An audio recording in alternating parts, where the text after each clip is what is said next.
Hi, everybody. Welcome back to Gala with Gabriella and Gio today. Yes. How are you, Gio? I'm good, thank you. Thank you for coming.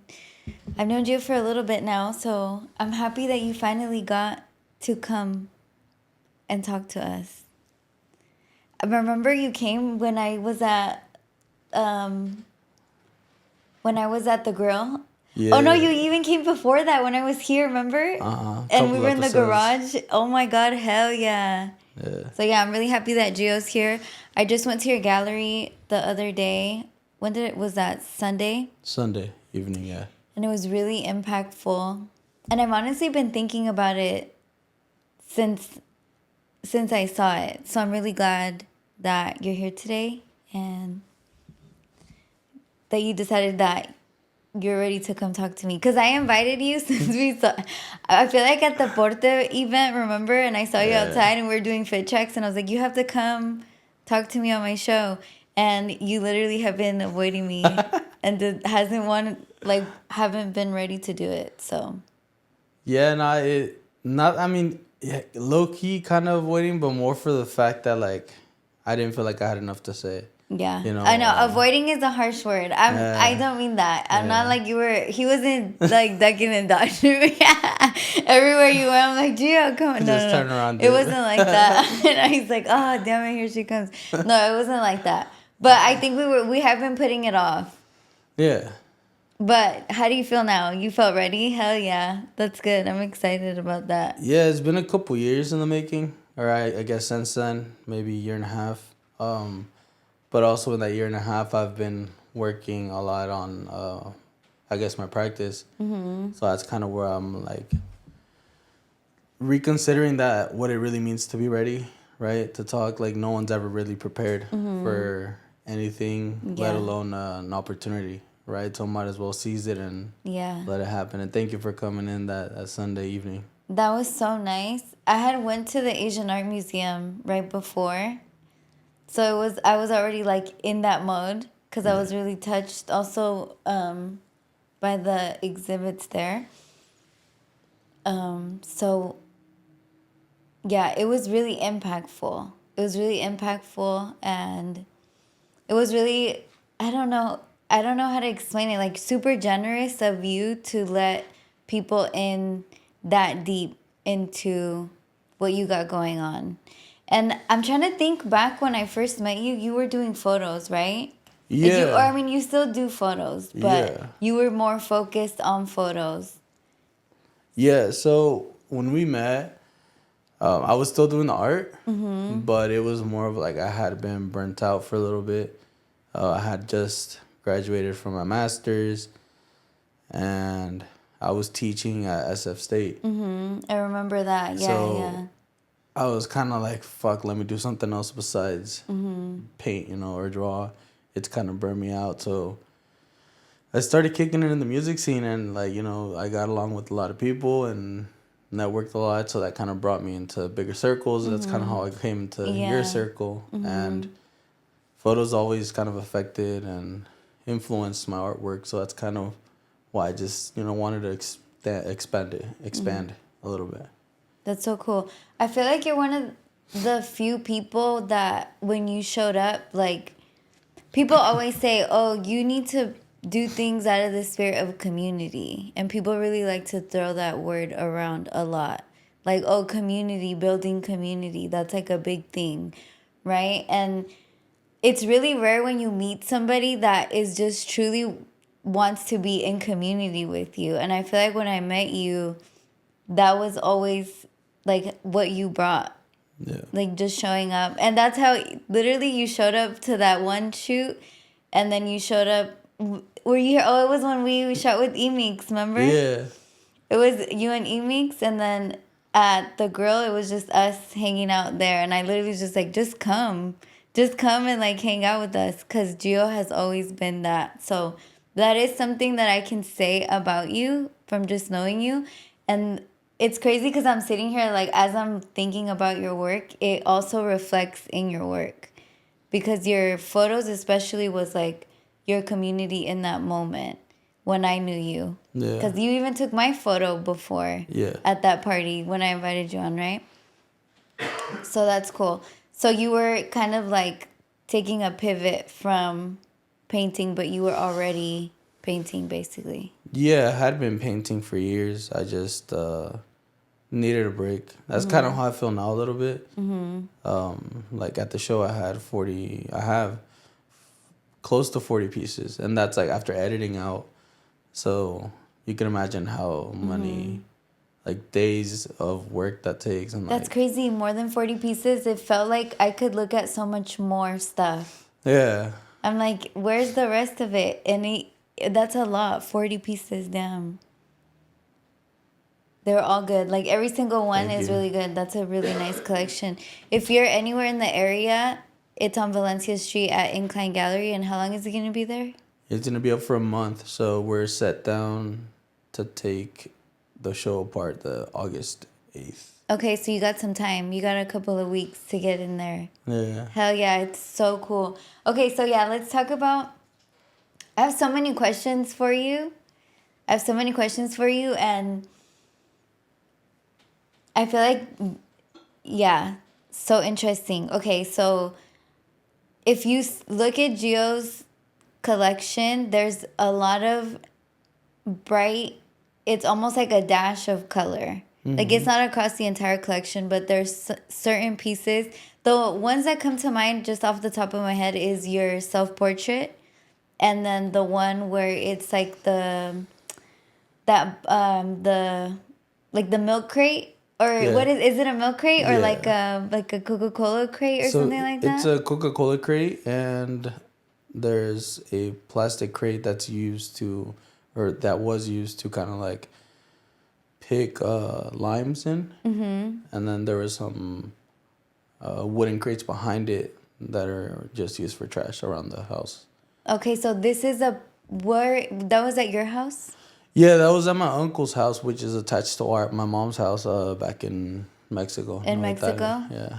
Okay, so those are the pieces that really stood out to me because of the color. And then also you have like a sarape print, the big ones, one of the ones you sold. Congratulations. Thank you. Yeah. Hell yeah. The biggest piece in the show. That's so cool. Yeah. That's so cool. Like, I really hope that a lot of people get to see it before it just ends up in someone's home, hidden away from the world, like in For someone's real. living room, and like you'll never get to see it again unless you follow that person on Instagram.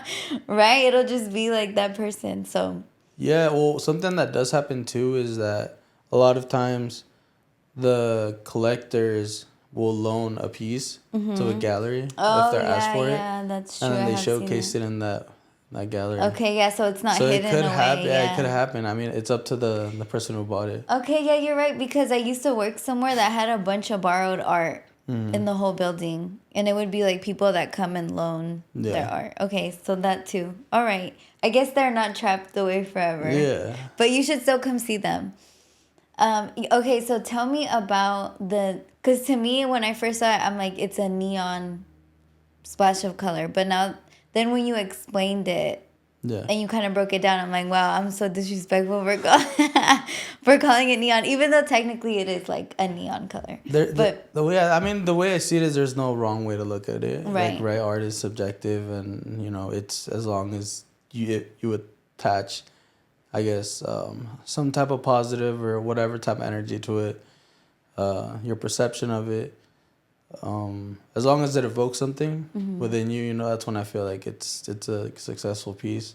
It's almost like not every artwork is for every person, right? But like when you're able to resonate just off of color in itself, like it's beautiful, right? Because color can do so much. For that piece you were mentioning, that the neon pink, my color palette comes from inspiration from Mexican textile. And essentially, I use Mexican textile work to kind of influence the color scheme, but also my variation of color, like ways of working, right? So it can be maybe the striations it has, or the mark making I do, or simply the color. And I see it as a way to include my culture into the work, and as well as being influenced by papel picado, right, which is also mostly used for celebrations, whether it's like what is it, la fiesta del pueblo del rancho or shit like that, where it's like the community coming together and just celebrating, right, or a special event at church or something.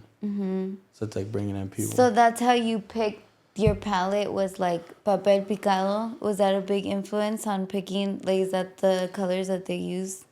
I think it's just the meaning behind it, not exactly just the object or the actual papel, but just like the meaning behind the papel picado Okay. of celebration. Okay, that's cool. So that kind of like, that was your inspiration for picking those colors? Yeah. Yeah, it's like these really electric, like teal color, and then like this really electric pink color. And then we talked about this when I came to the gallery. It was like the rosa mexicano, like really authentic pink, that like the pink bread at the panaderia, you know, is like that really bright Mexican pink, or like jabón sote, you know, it's like Yeah. like Mexican stuff that's like that really like vivid bright pink. And I know it's more of a magenta, like the true rosa mexicano, but I feel like in the Mexican culture there is like that really bright pink, or like the teal too. I feel like people's homes in Mexico, they love to paint the inside of a house teal for some reason. Like Mexican people love that really bright palette. So I thought that was really, I just loved it so much. It was so moving to me, and beyond just how I can express it. You know, it's like when it hits your eyes. Like, Yeah. I remember when I probably was like 21, I went to go see a Keith Haring exhibit at the De Young Museum. And in this moment, I feel like I was not really familiar with like painting, or like the concept, or like putting a material down on like another material. I didn't really grasp like the whole thing. And I remember going to this exhibit, and it like changed my life. Yeah. And it's crazy because every time I go see something like that, like visual art, it really like hits a certain part of my brain. I wanted to ask you about, okay, I'm gonna do this, the Santa Muerte ones first. Okay. And I don't know if to you, so you, how many Santa Muerte pieces do you have? In the show, I think I have 3. 3. And then is there any correlation between the Santa Muerte pieces and the Virgen de Guadalupe pieces? Yes, but not directly. Not directly, okay. Yeah. So it's almost like exploring this idea of why certain things are excluded from a religion, right? Or why be afraid of something when, for example, the La Muerte, it's seen as something super evil, super like negative, the darkest of the dark. And it makes sense, you know, the imagery and also like the stories. But also it's like they have Dia de los Muertos where they celebrate it. So it's like kind of this weird idea of being a little bit trying to be understanding, right, of even my own culture and why certain things are. I love exploring the idea of understanding religions. I'm not religious myself, but I like hearing about it. I like, you know, trying to understand it. La Virgencita is like, why did they accept it? And it's just like this Catholic image that became really big in the Latino culture. And yeah, so it's like, why is this kind of being favorited in a way, right? When there's like multiple parts, like the only thing that's kind of promised in life, I feel, is death. Yeah. So it's kind of also trying to understand, maybe like, are we afraid of death, or like, is that something that comes from the rejection of it? And I don't know. It's just I'm just trying to understand, first, like in general. That's so cool. It reminds me something, I don't remember where I heard this or if somebody told me, but like in American culture, death is really sad, and like you said, like dark, and it is sad, right, and dark. And it's kind of like a shameful thing. Like we're ashamed to feel sad of Yeah. death, or like we're ashamed to pass away. It's like this really like dark thing. And even like our right, you wear black to the funeral and things like that. But in other cultures, it's more of a celebration.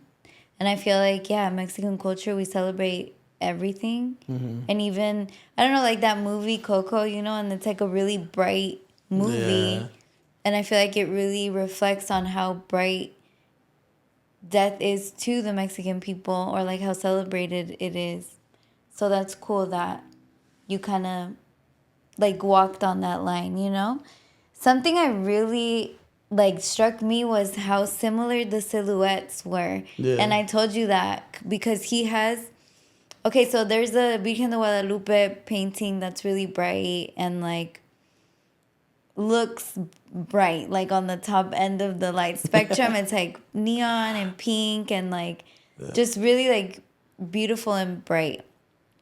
And then he also has these Santa Muerte paintings that are like, I would say equally as bright, Yeah. but just kind of a little obviously somber look because like the eyes are hollow. You know, there's like a lot of contrast in those pictures.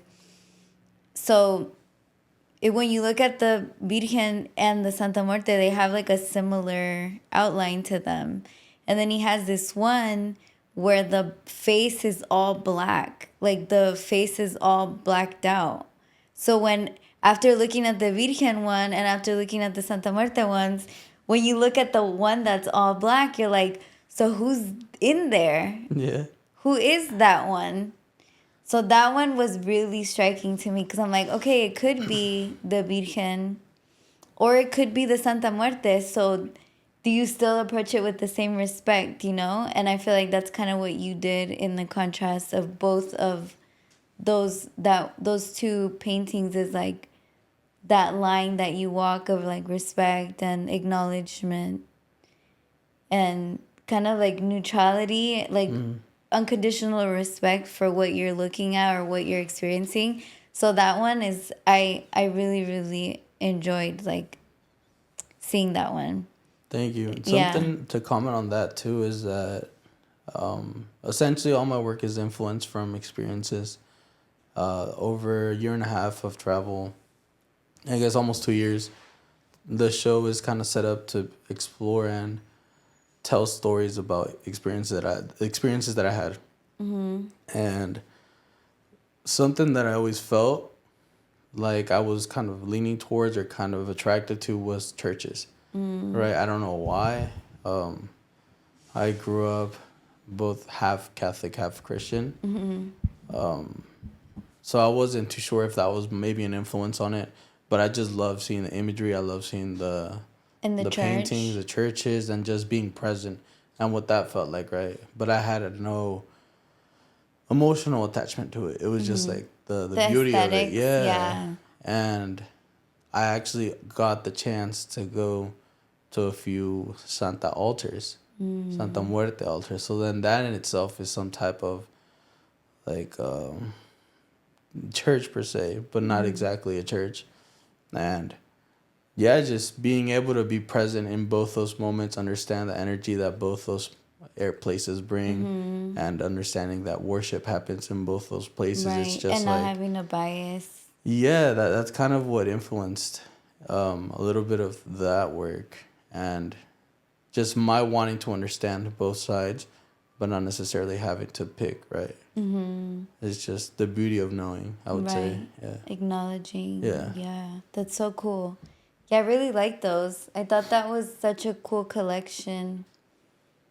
Like such a cool combination of work because of that, like the impact. I also wanted to talk to you about your self-portrait painting, Yeah. and just whatever like you can share about that. Yeah, so my self-portrait painting, it's influenced by my mother's passing in February of this year. So like what, 4 months now ago. That piece, I remember I after her services and everything, I was kind of like looking through pictures. Just, I don't know. I felt like I had to get something that I was feeling out, and I didn't know how to. And I work off of imagery, specifically imagery that I take. So, like pictures that I take or family portraits. And in that picture, I was leaning on my mom and I was next to my dad. And I really understood that it was that child that had lost his mother. And it it hit home because that's, as an adult understanding what had just happened, I was able to be more emotionally available to myself. I would say, because before that, like, I wasn't really the emotional type of person. I was just kind of always cold and not caring, and in a sense of like not letting the world fuck with me, right? But when I saw that picture, I understood like why I felt the way I did, right? Because that child had lost his mother, and I kind of took it upon myself to feel like I needed to heal that child. And the adult self kind of told that child self, like, it's okay. Like, I will take care of you. Like, you don't have to worry. Like, being the nurturer. So the nurturer part of me just took over, and also wanted to protect that child, right, in such a big event. And that's kind of where the material comes into place and into play. The use of the beer boxes. So that beer box that I overlaid on top of the stretcher, which is essentially the canvas, that is the 24 pack, which I drank 18 of those beers the night before my mom was disconnected off life support.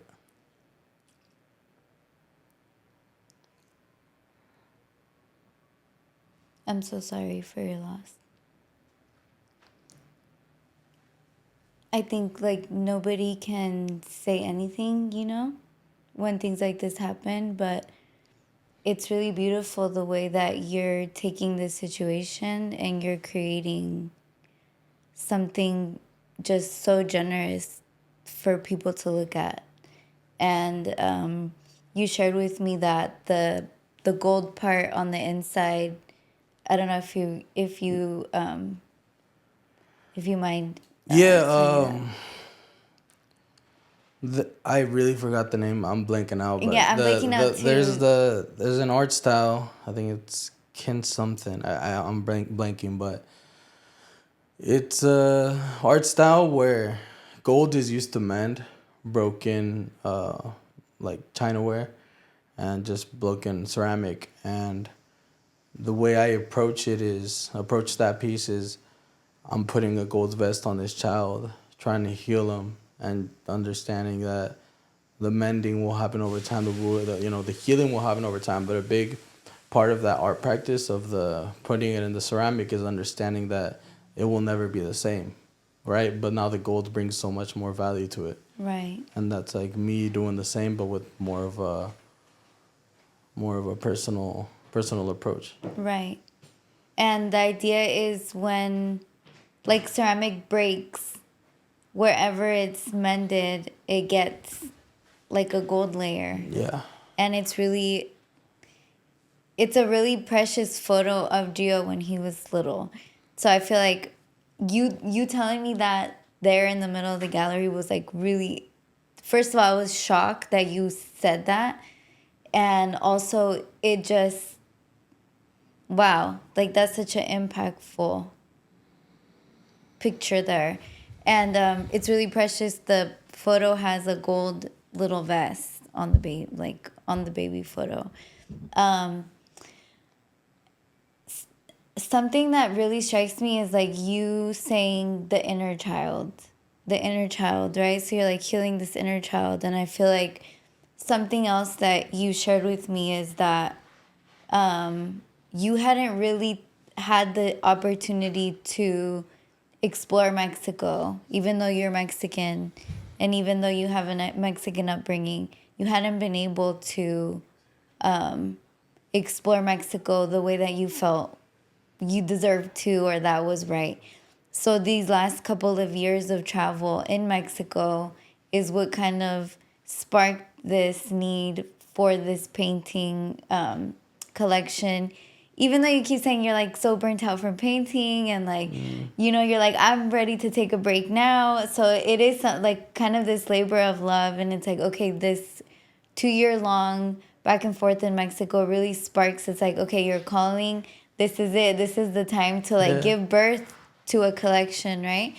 And when you're saying like everything about you protecting and you acknowledging the inner child's need for parenting in that moment, right? And it's you, and even you saying like you took on the nourishing archetype, not in place of your mother, but with acknowledgement that this child just lost their mother. Can you talk to me more about the inner child? And because I feel like that is the entire collection is kind of the inner child and the curiosity and things like that along those concepts. Yeah, so I like to focus most of my work on like healing myself. I grew up, I was born here in the States, Santa Rosa, California. But at 3 months, I was taken to Huella, Michoacan, back home. And I came and went for like years. I want to say maybe 8 or 9 years. And I got to live some of that childhood in Mexico. A big kind of portion and like important piece and why I couldn't really stay there was because the language barrier. So I wasn't picking up Spanish nor English. Oh, wow. And then the school here told my parents, hey, he's either got to stay or got to go. So then they left me here. Well, I stayed here. They took turns going back to Mexico, and I'd stay with one parent at a time. And so I did feel like, from maybe like 8 or 9 years up until maybe even now, right? Like all those years that I didn't get to explore or didn't get to experience, I wanted to go back as an adult and kind of understand, right? Like maybe like what would that lifestyle have been like, right? Because growing up here it's a lot different, and also the childhood here versus Mexico was a lot different. So I wanted to kind of understand that, and even my childhood here, like after I had to stay, it wasn't the easiest either. I would work with my parents and stuff. So regardless, it involved growing up at a young age. And I started taking care of both of my parents were disabled by the time I was 15, right? Like fully disabled. So since then, I had to grow up and take care of them. So that's why I felt like I didn't really have much of a childhood in the sense of being free to not have to worry and like not have to have any sense of responsibility in that way. From such a young age. Yeah. So that's why I always think of wanting to let that child know that like it was all for something great, like it was all hard, but it's what needed to be done in the moment. Right. It's one of those things where we don't know what our parents are going through, and they kind of do the best that they can in that moment, right? And sometimes we're left with that idea of like, oh, maybe they just did that because they don't care enough. Like, no, it's that I had to work with my parents because we had to make ends meet, not because they didn't care and wanted me to work. No, they cared. It's just that that's what needed to be done. Right. Wow. That's a huge realization, Yeah, and I think that the way that you take all of these experiences and implement them into a collection like the one that you're showing now is really impressive. Because that's a lot, That's a lot. Those are a lot of like hard, heavy realizations, and I feel like you did a really beautiful job. Not to say it's like all bright colors, because there's a lot of stark lines too. Yeah. Like the first one, when you come in, it's like, what is that? That's like a loteria card for El Borracho. Like, what is that? Is that a real? I'm like, is that Emix? Dude, Is that a real person? the story behind that one is fucking incredible. I went back last year for the first time. No, the year before. I think it was actually last year for the first time to Michoacan. And you hear stories of like, oh, vamos pa'l rancho, you know, that shit's sick out there, drinking, whatever. And I hadn't experienced that. So my cousin took me to the local bar, and all the homies, like the homies, not my homies, but like their homies on the block, Yeah. campesinos, show up after work. Everyone's See, drinking. it doesn't matter where you go. Yeah. There's gonna be homies on the block. Yeah. Every single corner of the world. Because why are they hanging out there? And they show up and they just drink till they're tired and gotta go to work the next day. And there was this dude that my cousin was like, hey, that guy over there across the table, or not across the table, like on the other side of the spot, he lived in San Jose, or not, he didn't say he lived in San Jose, he said he lived in the U.S. And this is where I kind of like hold myself accountable, because I looked at that guy and I was like, nah, he didn't. I didn't even give him a chance to talk. And I feel bad saying this, but I actually I judged. You're like, he doesn't look American to me at all. Or like, he doesn't look like he would have been in the U.S. And then I felt like shit, realizing what had happened. But like, it adds up. So when I said that, my cousin goes up to the guy. He's like, hey, my cousin doesn't believe you. Why is your cousin being messy as fuck? But it was in a good way. But like, before that, he had told me he used to be a singer. And I was in my head, I'm like, no, he wasn't. Like, I just was not willing to understand, to think to that, believe him, that this guy could sing. And he got up, we talked. He's like, I lived in San Jose. And I was like, oh fuck, you were. And he was like literally close to your home. Yeah, and then I told him I'm from Santa Rosa. And he's like, yeah, I've passed there. It's up north. I was like, oh fuck, you know this shit. Or maybe you did. And then he's like, and then I told him, my cousin said you can sing, but I don't believe him. Like, I don't believe him.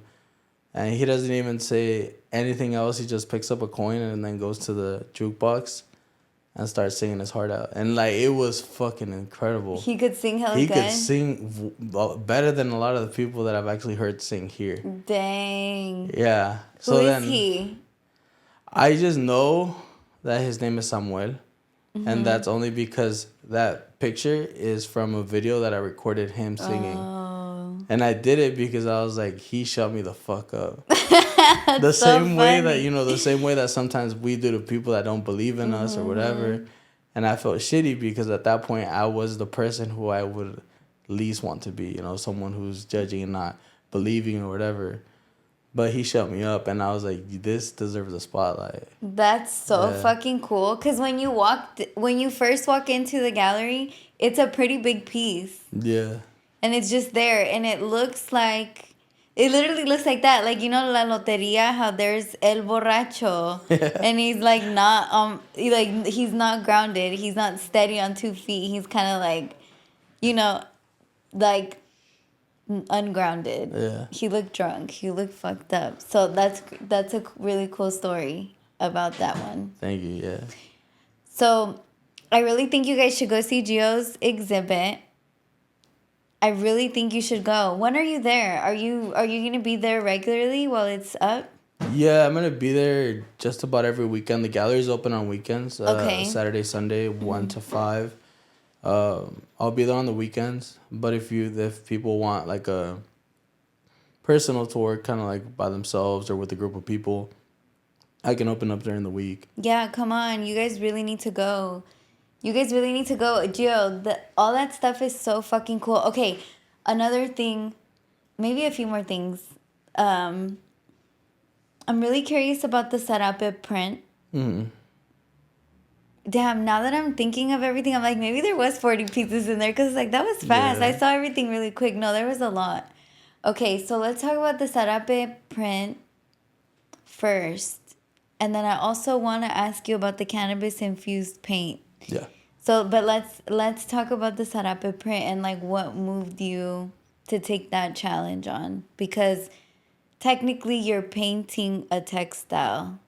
And I think that that's something that you're definitely a multimedia artist, because Yeah. there's like pieces of fabric in your work, and you use literal objects in your Yeah. work. Like I've seen like a literal like 3D object poking out of it. But what moved you to want to paint a piece of cloth?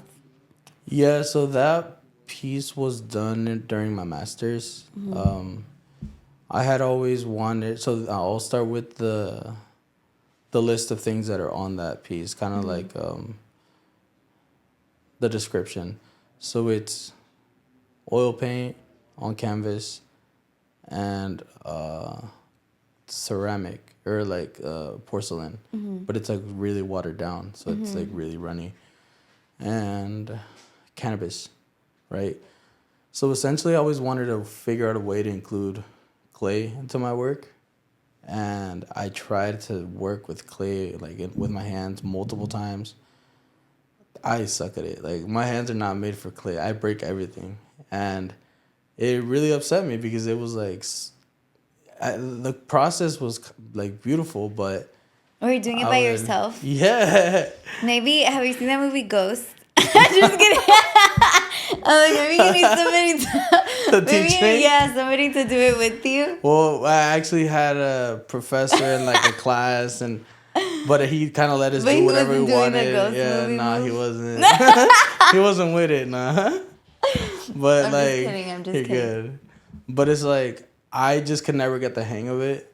I've worked with clay before in a sense of just like the beginner class or whatever, but I didn't learn much. Like maybe I wasn't wanting to learn bad enough or something. Something had a little push away for me, and I wanted to include it into my tool list. So I was like, fuck it, let me figure something out. And then just fucking around, I realized that I could actually paint with it. It leaves a mark. Yeah. And I wanted to also include cannabis into it because since it was already liquidy, I was like, I could blend this shit. And I blended it and painted with it. Overall, the reason why it's like the stripes is because I had a professor kind of like ask me, so what's influencing this? And I was like, well, I don't know. Like I want this to be a tool for me. And I wanted to explore materiality a bit. And he gave me like a roll of textile that was sarape, essentially rolled, right? And I stared at it for like 5 months, literally just trying to figure out how the fuck am I gonna do something with this. And I got the idea of using that as imagery, and then including the clay in it. And I did the piece, and it got a lot of positive feedback. It's really beautiful. It's really beautiful. It's a very stoic looking piece, you know? But then Yeah. when you threw the Rosa Mexicano in there, and it like wakes it up. But it's a very like stoic looking image, and just what it represents, like very this indestructible, you know? Like that's how it looks to me when I see it. And the fact that you made it so big too is like, whoa. That's a big ass sarape. Like if you were to put it Yeah. on, like that's for like a really big giant person. Yeah. Like tall giant. So it's really cool. I really appreciated that one. And tell me about the cannabis implement, like how you implement the cannabis, and Kind of like why? yeah, like why do that? Where did that come from? Or, you know? I don't think I've ever heard of anything like that. Are you a Rastafarian? Nah. I'm just kidding. Obviously he's not. Nah. Yeah, so this goes back into like I guess the healing part. So my family, I come from a family of curanderos, right? My grandfather was a curandero, my mom practiced it, and I learned a little bit about it. And they just used their plants, right? And I was like, there's got to be a way where I can use my own plants. Oh my God. And What the hell, Gio? This is crazy. And My Todo mom. la huevo. You're like the ceramic. Oh, I can't make a pot. Fuck it. Let me put it on the canvas. Yeah, and Like the other stuff, yeah. Let's just throw it on the canvas. That's crazy. You really just forced everything in onto the canvas. yeah, well, it was my way of expressing, Yeah, and that's so essentially, cool. cannabis played a big role in healing, the healing of my mother for her arthritis. So it was already important to me since I was already working with it, and I had developed like different ways of healing with it. So I figured that if it was so important to me, it should probably be an important piece of my work because I paint about experiences, right? So figuring out how to make cannabis a material and kind of get that stigma out of it's seen as something negative, like pinches marihuanos or whatever. It's Yeah, like yeah. talking about that. It's making that comment and bringing it forward. Sometimes a little bit more upfront, like in some of the pieces where you actually saw Yeah, joints, literally like a blunts, big ass blunt just or sticking out. more conceptual where it's like I'm making my own ink, right? Like no one can buy that. I make Right. it myself. So it's like, how do I be as conceptual about it and to bring it into places that don't allow it? That's so cool. That's a really cool way to include that. Um, Tell me about how you got into incline and what kind of led up to that moment. Because I feel like I've had conversations with you where you definitely take like every synchronous. Is that the word? Synchronicity? Yeah. Like you really take every synchronicity for what it really is. So tell me how that came about and what led up to that moment. I was in my undergrad, no, my master's, and um, I had just finished setting up a solo show. It was an installation show where I had grow lights reflect images onto dishes of water, like saucers. And it was essentially people that I had helped with healing through the use of cannabis. And Cristo, the gallery owner, he pulled into the gallery and the director kind of told him, hey, there's this artist, Gio, might want to check him out. And then I walk into the gallery and then the director's like, hey, I have someone you might like to meet. And in my head, I'm just like, cool, this is another person. And we click, both Chicanos, fucking down for people, but also down for art, right? He's an artist as well. And I'm like, hey, fuck it. I got some at the other gallery. Let's check it out if you have time. And we checked it out, and he saw the work, and he was pretty blown away, right? And since then, he's like, hey, where can I reach you?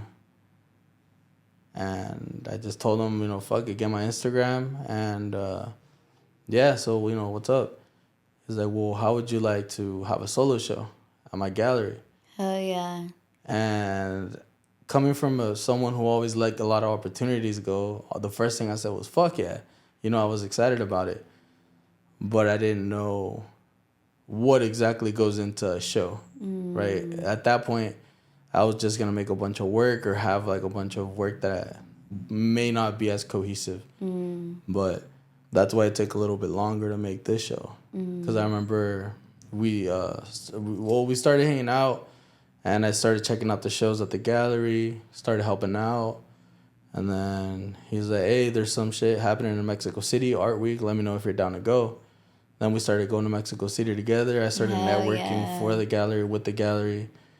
And I feel like you told me kind of when like this was about to happen. You're like, I just got offered this thing. Yes, I do. Like, vaguely remember having this conversation with you. Damn, but then after that, you were out of here. Like, did hella more shit. Yeah. That's so fucking cool. Well, it's seizing the moment. I've had so Yes, many you moments that did I let say go. that to me Yeah. once. You're like, you have to seize the moment. You did. I remember you saying that. That's so cool.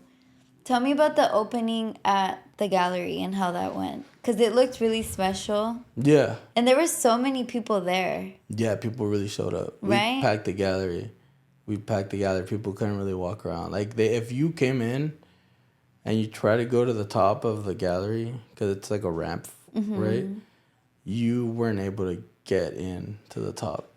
And like that's how so packed cool. it was. Yeah. That's so fucking cool. And I feel like being from the Bay Area and just like growing up here, damn, to have your work on Valencia Street, like at such a, you know, in such a pivotal moment of your Yeah. career, I would say, and like where you are now and everything that you've got going on personally and professionally, like having that cool ass space Yeah. right there on Valencia Street is a really big deal.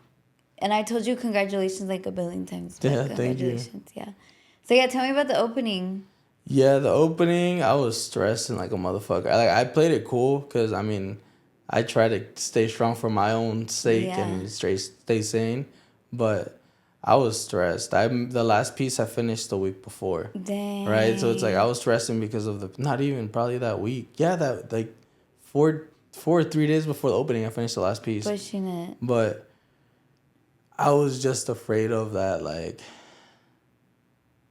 it's always, you see people online or whatever that they support you, they like your shit, but it's different when you're putting on something. Yeah, and right? they all Like, have to show up. Who's gonna show up? Yeah. And I was afraid of like just. There was hella people there. I know that. Yeah, looking at it now, and I'm like, why Yeah. the fuck were you tripping? But Literally. like that was one of my fears, and I would always tell myself like, nah, they're showing up. But it's because I could feel something. I just wasn't sure what it was. I didn't want it to be wishful thinking, and since I've always been around music, I had a couple of my boys. I talked to them, and I was like, hey, slide through to my opening, play at my show.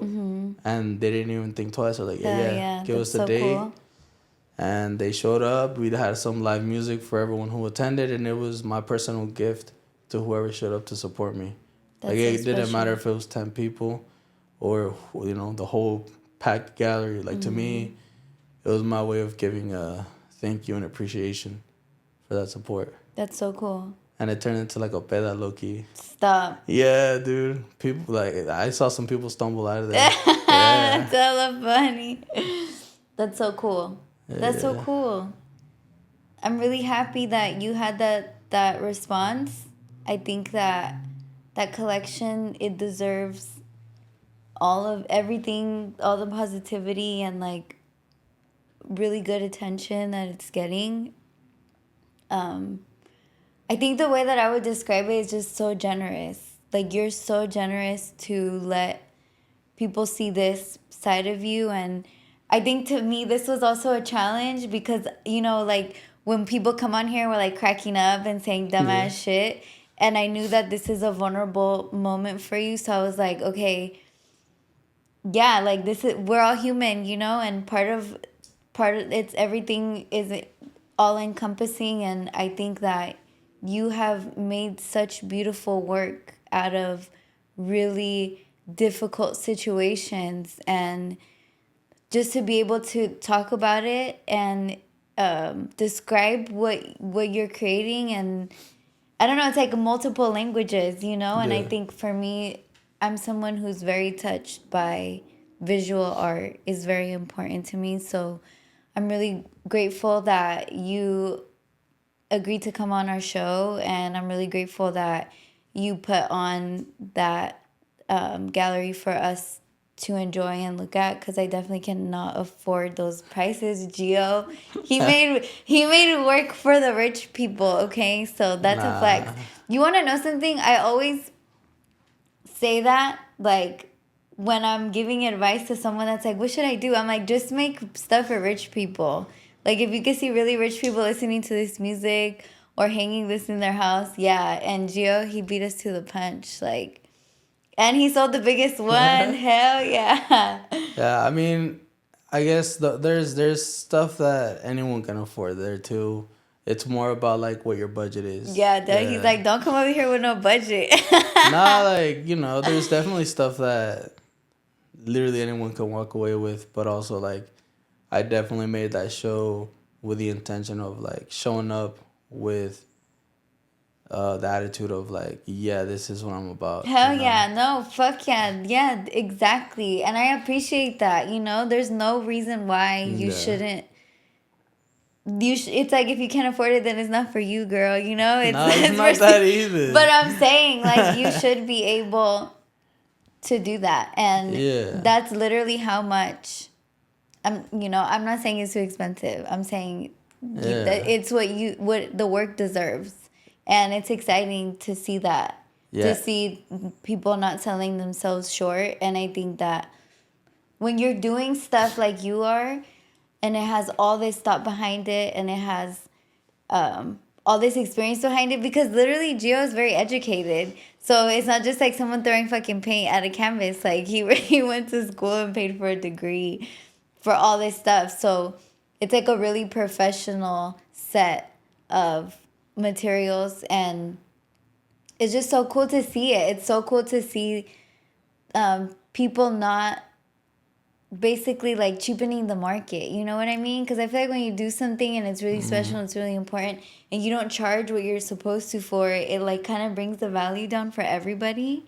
So I feel like you're bringing so much value on so many levels with how thoughtful it is, with how generous it is, and because you're even that. I mean, sorry to say it, but you are pricing yourself where the prices need to be. You know what I mean? And that, like, a little background about that too is, honestly, when it came to pricing, I was gonna sell myself shorter. You were, but I got like second, third. I got second and third opinions. Not like I actually went out, talked to gallerists, talked to artists, and talked to collectors, and they're the ones that gave me the ballpark number.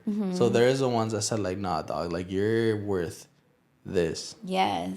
And like you can under or you can go over, but like that was the median. That's so fucking cool. Okay, wait, can I ask you this? Like, how do they know? Like, what makes them... Well, gallerists, they sell the work. Artists, they make the work, they sell the work. And collectors, they buy the work. Right. So it's you like went to all those, Yeah, and that was like the consensus of like, this is what seems, appropriate. Yeah. Okay, can I ask you a question?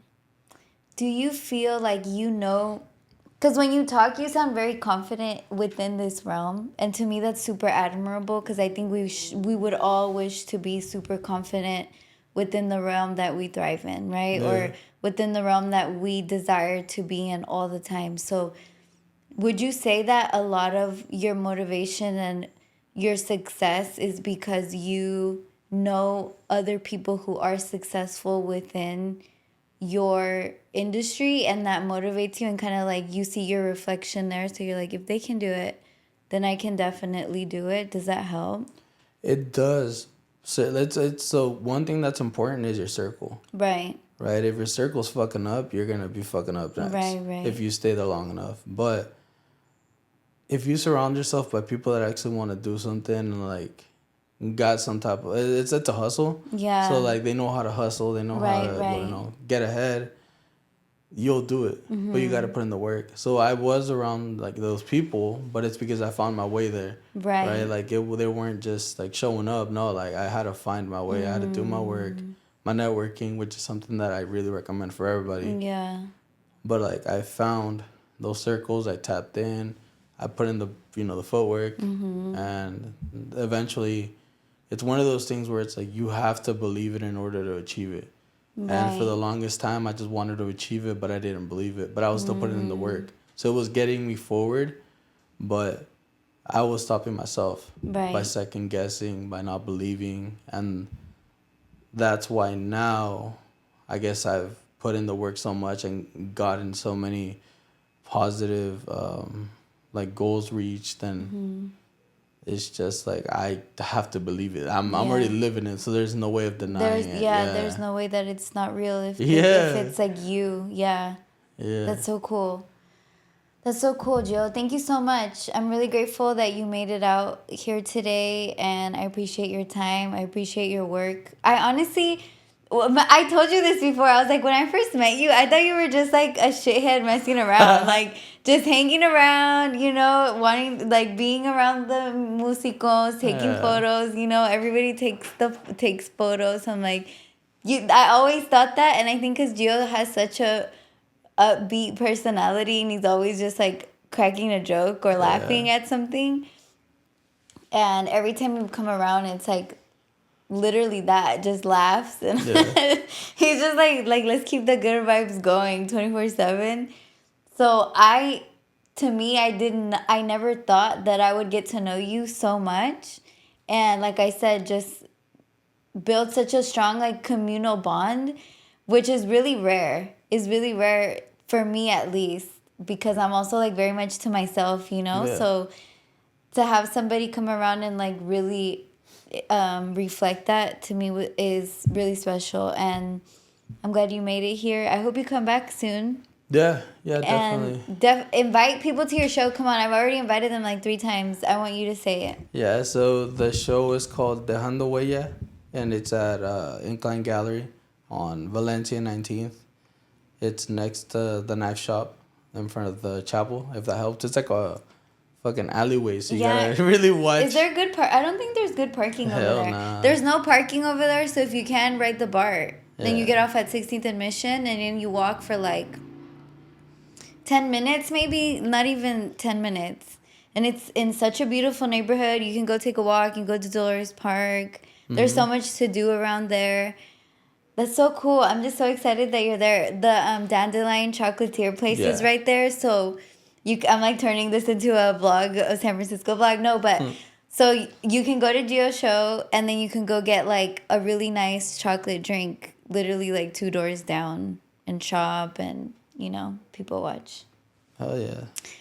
All right. Well, thank you so much, Gio. So nice talking to you. Thank you for sharing everything you did. I'm sure we can go for like 3 hours, because I literally have so many more questions, but I'm sure you'll be back soon. Yeah. All right. Thank you. Thank you. Thanks, guys.